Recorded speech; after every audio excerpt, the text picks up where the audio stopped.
Good, you? Doing great. We are back. Really excited about this week's opponent. They've proven to be one of the best teams at home. Obviously, going to be a really unique environment. Really talented on offense and really on both sides of the ball. Got a really good front interior. That can create some issues. Wide receivers on the edge that can create some issues, and a quarterback that operates really well in their system. So, and they play well at home. So it's going to be a fun environment for our guys. I think they're amped up to travel and go play a good team. We're going to go smack dab in the middle, right there, Chris. Look the other way. Thank you. Dan, could you just give your thoughts on the running game and what it was able to do on Saturday and what you thought of the performance after watching some film, and then also what you think they can accomplish against that Texas Tech defense? Yeah, I think we have really talented running back room. I think our O-line did a good job of moving bodies up front, but I think we saw a lot of things that we can do, even better. And I know that people might not see that from outside looking in, but we're about to play a real opponent, and the team that we played is going to be a good team in their league, but they're not going to be the level of team that we're going to play in the future. And right now, with again, like I just mentioned, Texas Tech has a really good interior. On their defensive line, they have good edges, so that's going to be a good challenge for us, moving bodies up front. Our backs are certainly talented enough to do it, but we have to go in there with the right approach. Second row left, Eric. You mentioned tough environment, also the temperature down there. I'm wondering if there are any things you're going to do to kind of try to simulate the sound and also the heat. Yeah, there's not a lot I can do for the heat. We're not going to make the guys wear parkas out to practice or anything like that. At the end of the day, good. Right, good. We want a tough environment. We want to go to a place that's going to be challenging. Like that's what's exciting about college football. When you get to go to a place where the fans are going to care. 6 p.m. I think they're going to be pretty amped up. That's exciting for us. That's the kind of environments we want to play in. Beyond us preparing, that's all we got to do. Front right, left. You guys had 74 offensive snaps on Saturday. That's pretty on par with what you guys had on average last year. Elsewhere in college football, there was some teams that had, in the 50s. Some coaches were bigger outspoken about the new clock rules that caused that. Did you see anything in the game that kind of, because of the new clock rules, that kind of impacted your coaching style or how you went about things? Yeah, I just think us as a staff, we have a really, awareness about when the clock rules change. We're really all dialed in on that. Our approach, again, we were a really good team in the middle eight last year. That's somewhere we want to be good again. I think that's all about how you manage 2-minute situations at the end of halves and the beginning of the second half. So certainly we know that every possession matters, right? That's where it's really changed. And not that every possession didn't matter before, but it means more, right? You're going to get less possessions in offensive football right now in college. So you have to do more when you get those possessions. There's no waste plays. Middle right, Jared. Dan, now that you had a chance to watch the film, I'm wondering what stood out to you about Mateo and kind of just his college debut. Yeah, just that he can play at this level. He's a talented player. He wants to be good, right? He has a skill set. He's been well coached. In high school, that's carried over for him now. He has the body and the frame to become a really good player at this level, but he also has a lot of room for growth. He'll be the first one to tell you that. There were some plays that he wishes he had back from Saturday, and I'm excited to see him continue to grow. Front left, James. And you guys have made Texas a lot bigger priority in recruiting. This is the start of 6 straight years of playing games against Big 12 opponents, a couple in Texas, one in Oklahoma. How much has this run of games played a factor in some of that strategy, if at all? And regardless, just the thoughts on your strategy in Texas and recruiting, in that part of the country recruiting. Yeah, we recruit Texas because Texas has some of the best players in the nation, right? And wherever the best players are, that's where we're going to recruit. Really isn't have anything to do with what games that we're going to play and who we're going to be playing. But the fact that there's direct flights from Texas, here to Eugene, the fact that there's great players in the state of Texas, we're always going to recruit where there's great players. So that's been the biggest piece there. In the back, Matt. You often say you have to review the film before you can talk about performances. And just, would you like what you see about your team on Saturday, and what do you hope carries over to this Saturday, and what do you hope to see improvement in, from week 1 to week 2? Yeah, I love the competitiveness, the focus of our guys. We talked about what's a successful game look like. Not a lot of pre-snap, post-snap penalties. We did that. We didn't have penalties. We had a careless penalty on a hold, and we had a careless penalty on PBR. Those are 2 things that we got to fix. But walking out of the game clean from that standpoint, you love. I love the energy from our players on the sideline. A lot of things that we can fix, being better on movements from a defensive standpoint. I thought we tackled well in this game, but there were some missed tackles as well that we can do a better job of wrapping up.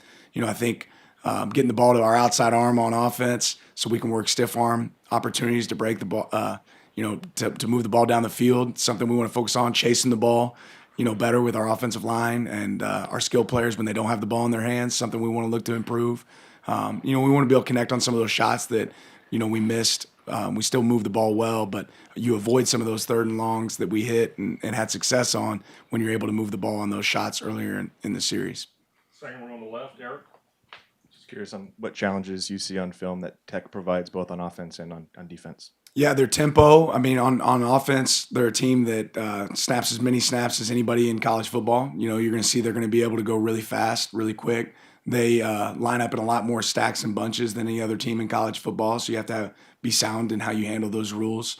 I think they had the most snaps and bunch alignments this past week of any other team in college football.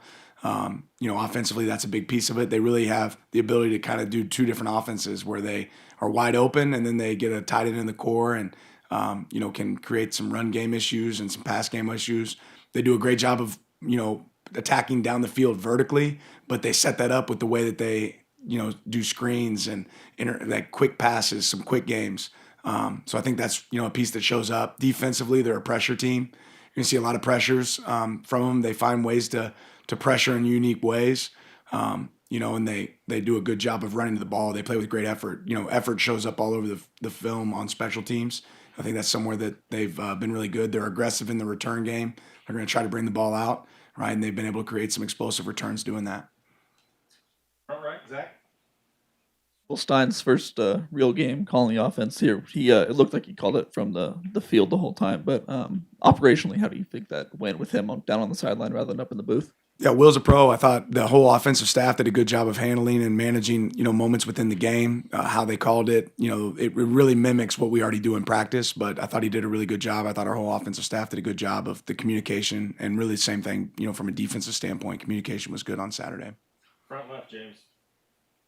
How much of it all do the various connections that you guys have with members of their staff help in the preparation stages in terms of Carlos having worked with their OC and their O-line coach and 12 defensive players having played for DeRuyter and Yates and knowing their system? Just how much of it all does that help in preparation? Yeah, I think there's a comfortability basically with both schemes, them doing what they do and, understanding what they do. I don't think there's a lot of secrets in college football. I mean, the film is the resume, and that's what you really have to build off of. Every team changes, and even though like Coach Drew, for example, was here before, there's things that he's doing differently now than what he did when he was here. So I expect to see something different. I think they kept a lot of their cards up their sleeve, in game one. And I think we'll see some unique pieces. They are really challenging from all the different sets they can present on offense. We have to be able to adjust really well on that. And then defensively, like I said, they can bring pressure really from anywhere. So we have to be prepared for that. In the back, Matt. You have some teammates that play with Tyler Shuck. I'm just curious. There's some familiarity there, but just from your perspective of watching him, preparing for him, what stands out about him from as a senior? I think he's like a fifth-year senior now. Well, I mean, first thing, he's a winner, right? The games he started last year, they won. I think that he's had a lot of success in that system. They've learned how to use his talents well. Probably doesn't get enough credit as a runner. He can actually take off and, make some plays with his feet. He did that some this past game. For them, he, really distributes the ball well and understands their system. This system requires the quarterback to be able to get him into the right checks, make the adjustments, communicate with the wideouts and the backs of what's actually going on. And he does a good job of that. Eric, second row on the left. They have a lot of size on the outside at wide receiver, and I think some fast guys in the slot too. Just their receiving core, the challenges they present. Yeah, they're certainly a bigger unit. They're some of the best when it comes to catching the ball with a guy near or on you. They do a good job of attacking the ball. You see that a lot on their film. I think that's going to be quite the challenge for us. And the variety of ways they get the ball to their wideouts is unique. Front left, James. Expanding on that, Dan, specifically for Bradley 9, he was their vertical threat in a big way last year, and it's a big part of their offense, like you talked about. What is it about him specifically that makes him such a threat in that way? And they also have a 6'9" tight end. How do you try to simulate that in practice? Yeah, it's hard to simulate in practice. We don't have anybody on our roster that's 6'9" right now that can play tight end. But ultimately, what Bradley has a huge catch radius. It catches the ball well in traffic. They do a good job of finding ways to get those guys open where you don't have bodies on a body. We have to go work contested catches right now in practice. We got to go get opportunities to make plays on the ball in practice. So we're certainly going to try to simulate that this week. Front right, Zach. Looking at snap counts, there were about 5 offensive linemen that really played together mostly as you could call them starters. You may not want to call them starters, but how do you feel there was cohesion and continuity with that group up front? I think it was really good at times. I think there was definitely some moments of improvement too. But overall, I think we got multiple guys that can play, and we're going to continue to find ways as guys grow and become game ready. We're going to find ways to use more guys there. In the back, Matt. A lot of your players talked about Poncho's just athleticism during fall camp and how special he was for a freshman. What did you like about him through fall camp? And because I think he was the first lineman to come off the bench into the game. Just what did you like about him during fall camp, and how do you think he performed?